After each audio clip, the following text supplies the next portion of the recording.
મોરાણી આપણી સાથે જોડાઈ રહ્યા છે. શ્યામ સર, સ્વાગત. અને ફિલિપ તો ગુડ આફ્ટરનૂન. આપને સમજવાની કોશિશ કરીએ માર્કેટને. આપણે જોઈ રહ્યા છીએ કે એક અવરોધ જરૂર બની રહ્યો છે 26,100 પર. 26,100 ને આસપાસથી કોઈક પ્રકારનું રેઝિસ્ટન્સ આવી રહ્યું છે, માર્કેટને નડી રહ્યું છે અને વેચવાલી સતત કાયમ છે.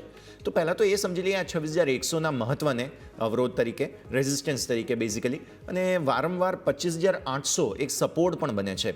તો એક રેન્જ બની ગઈ છે basically. Sir,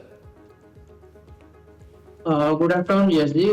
good afternoon Yomikji અને બધા વ્યુઅર્સને પણ ગુડ આફ્ટરનૂન.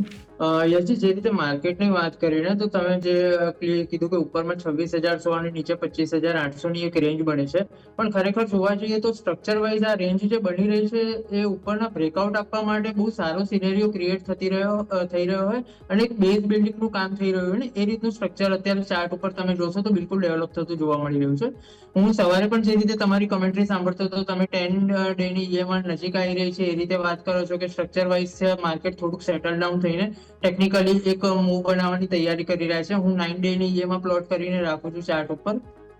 એટલે અગર એ ઈએમઆઈ ની રીતે પણ જોઈએ તો માર્કેટને થોડું કુલ ડાઉન થવા માટે અને જે રીતે અત્યારે સાઇડવેઝ બિહેવ કરી રહ્યું છે, અત્યારે ચાર્ટ ઉપર થોડું સારું દેખાઈ રહ્યું છે કે 7-8 દિવસનું એક કન્સોલિડેશન આપી રહ્યું છે, એક બેઝ બિલ્ડિંગ જેવું કામ કરી રહ્યું છે. અત્યારે નીચેની તરફ અગર જોઈએ તો બિલકુલ રોક બોટમ તરીકે અથવા બહુ સારા સપોર્ટ તરીકે અગર કશું વર્ક કરશે તો ફોર એક્ઝામ્પલ કોઈ દિવસે અગર ઇન્ટ્રાડેમાં 25,800 પણ તોડી નીચે જાય છે તો 650 થી 700 નો ઝોન છે એ બહુ સારા સપોર્ટ તરીકે વર્ક કરશે. અને ઉપરમાં જેવું અત્યારે 26,600 ની ઉપર જશે તો આપણને 26,180 અને પછી 260 વાળા લેવલ તો બહુ સ્પીડમાં આવતા જોવા મળશે અને પછી બ્લુ સ્કાય ઝોનમાં પણ નિફ્ટી જતું જોવા મળશે. પણ ઉપરના તરફથી એકવાર નવો હાઈ બનાવ્યા પછી આપણને એટલું કન્ફર્મેશન એ હશે કે નીચેની તરફ આપણી માટે બેઝનો એક એરિયા તૈયાર થયેલો હશે ત્યાં સુધી.